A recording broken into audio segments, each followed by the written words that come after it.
myself, I'm a man of wealth and taste. There you go, that's the signal. So, isn't it? And action. Action. What a fitting end to the 2015 season.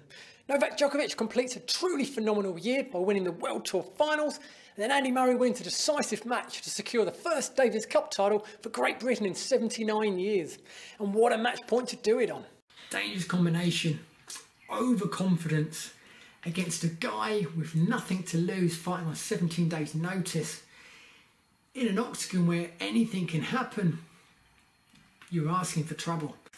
But something Murray's doing incredibly well, which he never used to, is even when he's showing that negative emotion, which is pretty much after he's lost every point, he's still playing a very positive next point. He's getting that frustration out of his system, and then he's moving on. We're just a few days away from the biggest weekend in UFC history. 3 massive fight cards in 3 days, ending in a huge fight between Conor McGregor and Jose Aldo.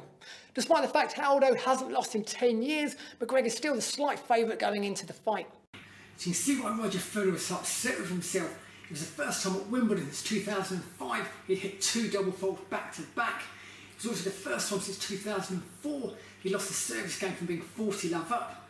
That in itself is a pretty crazy statistic.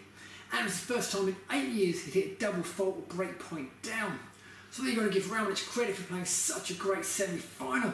You can understand why Federer was so upset with himself afterwards, particularly as he played so well in the quarter-final, coming back from 2-6 down against Marin Cilic. And if that wasn't enough, the whole season came down to the World Tour Finals final. Andy Murray versus Novak Djokovic, the world #1 versus the world #2 for that #1 spot. Absolutely incredible. If anyone watching there would like some tips, what tips would you give, just to finish off, would you give any young aspiring athletes out there? Well, with running, it's a solo sport, so you get out what you put in. And when you're very young, as you said before, Leon, enjoying is the key to it. So go down your local track, try the sprints, try the distances, try and throw the javelin, try the high jump, see what you're good at, see what you enjoy. Once you do find something, then give it a good go, work really hard at it. It's pretty easy when you're young. Talent will shine through when you're young, and obviously people grow at different ages. Size as well, big factor, isn't it, when you're young?